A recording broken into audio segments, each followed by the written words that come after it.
Tonight, breaking news as we come on this Friday night. The dramatic images now emerging. The rescues in Florida, families pulled from the rising waters in their homes 2 days now after the hurricane hit. Also, the harrowing video in tonight, one of those deadly tornadoes as it struck. Tonight, more than 1,600 people have been rescued now. The emergency efforts still underway 48 hours after the hurricane made landfall. The new images of the deadly tornado outbreak, video showing this EF3 with winds up to 140 miles per hour tearing through a neighborhood. And the Coast Guard rescue a captain separated from his boat, found clinging to a cooler in the middle of the Gulf for 19 hours. Also breaking at this hour, former President Trump in Colorado, Vice President Harris in Arizona, and the new poll just out tonight showing the state of the race in the key battlegrounds that will decide this election and what it reveals. Tonight, the deadly mine accident in Colorado, the emergency inside an elevator, a dozen people trapped 1,000 feet below. They were not told that someone had died until hours later after they were pulled out. How this all happened. Tonight, the drowning of 2 Navy SEALs, one falling from a boat, the other jumping into the sea, trying to save him. What we've learned about how this happened, Martha Raddatz is here. The crisis in the Middle East tonight, Israel launching its deadliest attack on Beirut in more than a year. At least 22 people killed, 2 airstrikes in the heart of the city. James Longman standing by from Beirut. The urgent search for a missing Broadway performer last seen leaving his home. From Hamilton to MJ the musical. And tonight, Hugh Jackman now with a message. The hot air balloon slamming into a radio tower, sending that tower crashing to the ground. The spectacular show in the sky from Texas all the way up to New York City. And tonight here, the stunning discovery at the top of Mount Everest. What was found, and you'll see it right here, and what it could reveal about a 100-year-old mystery. From ABC News World Headquarters in New York, this is World News Tonight with David Muir. Good evening. We are just back tonight from the hurricane and the deadly tornadoes across Florida. And this evening, nearly 48 hours after the hurricane made landfall, the rescues are still underway. And the remarkable images just coming to light. Families saved from the rising waters inside their homes. And the video right here tonight, one of those tornadoes just as it hit, ripping through a neighborhood. The death toll is climbing. At least 16 people now confirmed dead.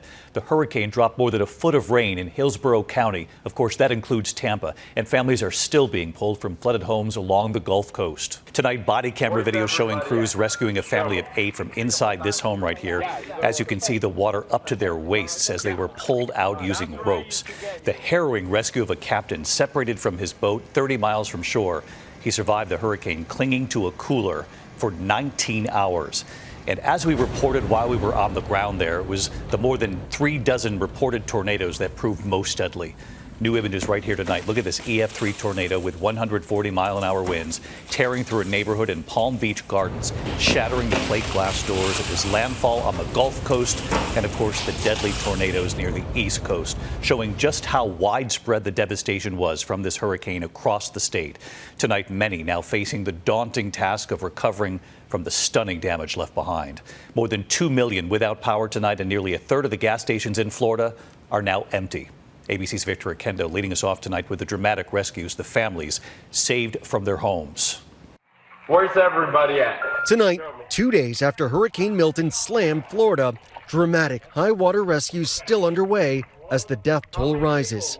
Hey, if you guys have any trouble, let somebody know, please.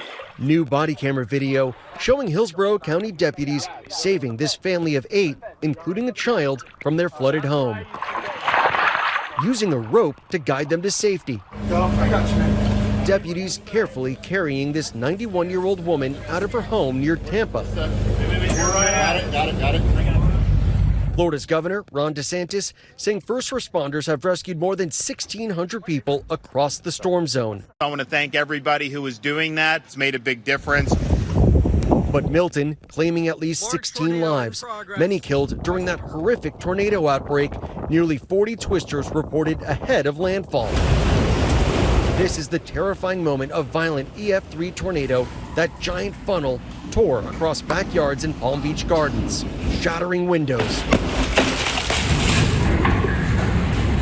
Listen to the roar of those 140-mile-an-hour winds. About 50 miles north of Palm Beach Gardens, we saw the destruction caused by another tornado in Fort Pierce. Bill Stepp says a twister tossed his 40-foot RV like a toy. Where was that mobile home parked? It was right here on the driveway. It is now about 20 yards across the lawn. Yes, it is. Can you believe what you're looking at right now? Not really. It's like a bad dream. David meeting a mother and father grateful to have survived with their 4 children as the windows came crashing in and some interior walls began to crumble. You're huddled upstairs over 2 of the kids. Yes. You're down here over 2 of the kids. Yep. What do you say to the children as the house is shaking? It's okay, it's okay, it's okay. Don't worry, we're gonna be okay, we're gonna be fine. Showing us the children's rooms. The wall completely gave way. Yeah, it just gave away. And both of the windows blew in. Blew in, yep. But thank goodness they weren't playing in their rooms. They weren't in their rooms, thank God, yeah. Residents in this Fort Pierce neighborhood tell me they were hit with back-to-back tornadoes. The worst of it here, the Spanish Lakes Country Club community. Houses torn apart, at least 5 people killed. The family of 66-year-old Deborah Kennedy, a mother of 2 and grandmother, telling ABC News she was killed by one of those tornadoes. Her daughter, Brandy, saying she will be missed more than I can even say. And tonight, the harrowing Coast Guard rescue. That man, a captain, separated from his boat, clinging to a cooler in the middle of the Gulf. We'd been searching all day, and no one had had any luck. The Coast Guard saying he rode out Milton's nearly 90-mile-per-hour winds and 20-foot waves for nearly 19 hours. Once we pull up in that 50-foot hover, like next to the guy, we're like, oh my gosh, he's on like a cooler. Crews plucking him from the water.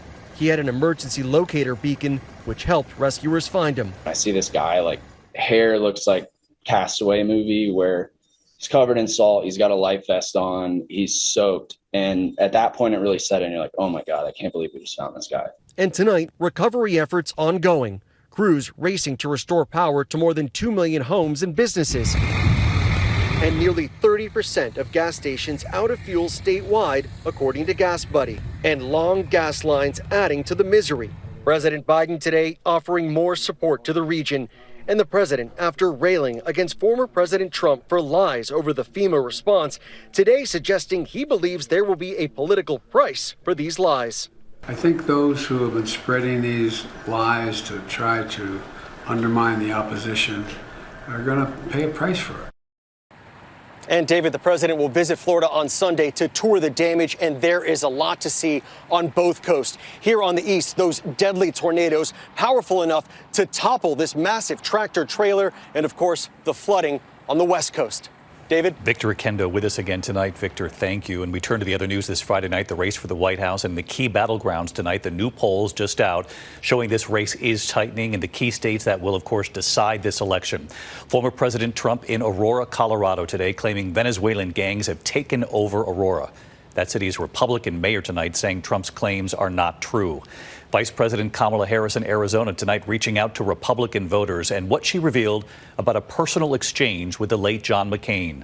And she promised to not only name a Republican to her cabinet, but to have a bipartisan advisory council, if she's elected, that will work together on the key issues facing this country. Rachel Scott in Colorado with these new polls tonight.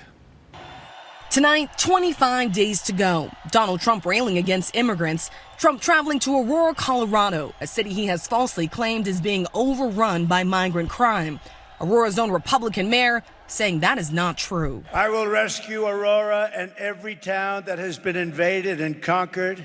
These towns have been conquered. For weeks, Trump has said Venezuelan gangs overrun the city. The Republican mayor pushing back, saying Aurora is a considerably safe city, not a city overrun by Venezuelan gangs. Adding concerns about Venezuelan activity have been grossly exaggerated, and incidents were limited to several apartment complexes in the city of more than 400,000 residents. Colorado leaders calling for Trump to stop. Donald Trump has invited himself to Aurora to do what Donald Trump does best, which is to demonize immigrants, to lie, and to serve his own political purposes. Tonight, Vice President Kamala Harris in the critical state of Arizona, making a direct appeal to Republican voters who are not comfortable with Trump. Harris pointing to Republican leaders, including the late Senator John McCain, who was conservative but also worked across party lines when it mattered. She pointed to his deciding vote on Obamacare. which to this day covers more than 20 million Americans with health care and their pre-existing conditions. The people of this state have always shown extraordinary courage to stand up for the principles upon which we as a country were founded. And she said after a heated hearing, she'll never forget what McCain then told her, quietly off to the side. Later that day, we had votes, and I passed by John McCain, and he looks at me and he says, "Kid, come over here. You're gonna make a great senator." True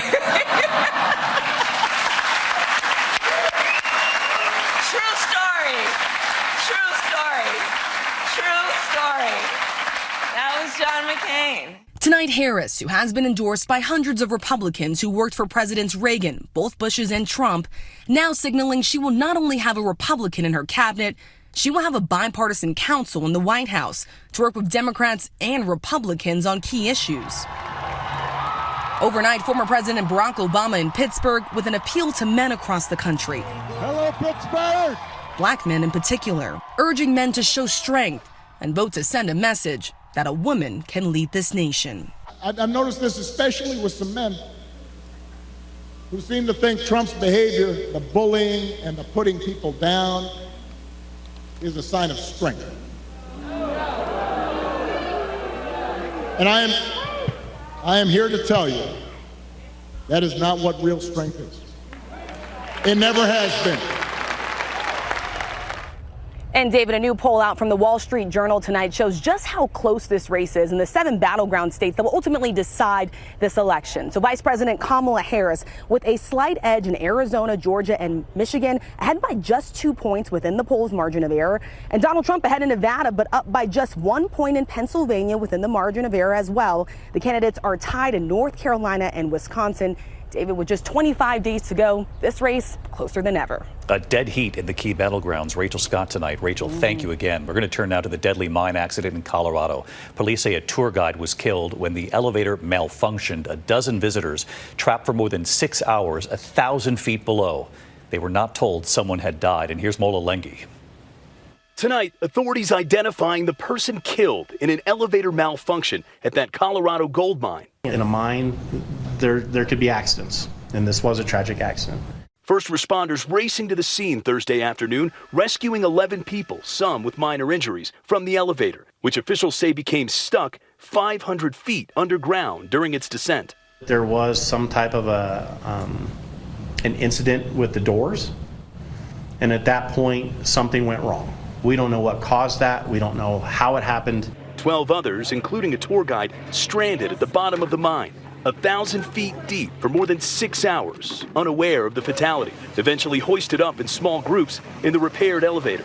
Brett and Rhonda Pulse were among those stranded. It was just a lot of praying as we went back to the surface. Just please let this get us to the top. Well, David, officials say the mine passed all of its recent safety inspections, and tonight the cause of the malfunction remains under investigation, David. Mola Lengi on this again tonight. Mola, thank you. We turn now to the deaths of 2 Navy SEALs during a daring nighttime mission off the coast of Somalia. One of them slipping into the water, another one jumping in to save him. Well, tonight, now the findings from the U.S. Navy on this. And here's Martha Raddatz. It was a dangerous and ultimately deadly nighttime raid. A team of Navy SEALs boarding a small boat off the coast of Somalia believed to be smuggling Iranian-made weapons to the Houthis in Yemen. When 36-year-old Navy SEAL Christopher Chambers, a former Division I college swimmer, grabbed the railing to get on the small boat, he slipped into the rough waters below. Seeing Chambers struggle, 27-year-old SEAL Gage Ingram, on his first deployment, jumped in. But within just 47 seconds, both men had sunk and eventually drowned. The reason, according to a new Navy report into that tragic January 11th event, the heavy gear that the SEALs were carrying. Chambers had nearly 50 pounds on his back, Ingram, with radio gear included, as much as 80 pounds. The investigation concluding that, encumbered by the weight of each individual's gear, neither their physical capability nor emergency supplemental flotation devices, if activated, were sufficient to keep them at the surface. The conclusion, according to the head of Central Command, the deaths of the SEALs were preventable. The Navy is now recommending changes in training and considering new standards for checking gear before missions begin. The Navy also commending Gage Ingram for giving his own life to try to save the life of his fellow SEAL. David? Martha, we'll see you this Sunday on This Week. Thank you. Tonight, Israel launching its deadliest attack on Beirut in more than a year. At least 22 people have been killed. James Longman on the scene in Beirut for us. Deepening fears in Lebanon tonight of a widening Israeli offensive. After 2 devastating strikes in the heart of Beirut, the deadliest attack here in more than a year. Take a look, you can see 3 stories blown out completely. You can see right through them. Carnage down here, debris everywhere, and across the street, this building also blown out. And the thing about these strikes is they've hit the center of the city, not the suburb that Hezbollah controls, and that has people here really worried. The Lebanese Health Ministry says 22 people were killed and more than 100 injured in the double strike. We fled the south and came to stay with my brother, says Mohammed. We went from strike to strike. Where am I supposed to go now? Local reports say the target was a senior Hezbollah official. This as Israel says they did kill a Hezbollah commander in the south today. And David, as Israelis mark Yom Kippur tonight, video circulating online shows one of at least 2 drones that were fired from Lebanon into Israel. One of them was intercepted. There's damage to a building just north of Tel Aviv. No injuries reported. David? James Longman in Beirut. James, thank you. Back in the U.S., another record day on Wall Street. The Dow gaining 409 points, a new record high for the second time this week. It comes 24 hours after new inflation numbers show inflation falling to 2.4%. When we come back tonight, the urgent search for a missing Broadway performer from Hamilton to the Michael Jackson musical. And tonight, Hugh Jackman making a personal appeal for help. Tonight, the urgent search for a Broadway dancer reported missing in Columbia, South Carolina. Zelig Williams last seen leaving home more than a week ago now, known for Hamilton and the Michael Jackson musical. Hugh Jackman pleading for anyone with information to contact authorities. When we come back tonight, the hot air balloon crash and the northern lights from Texas all the way up to New York City.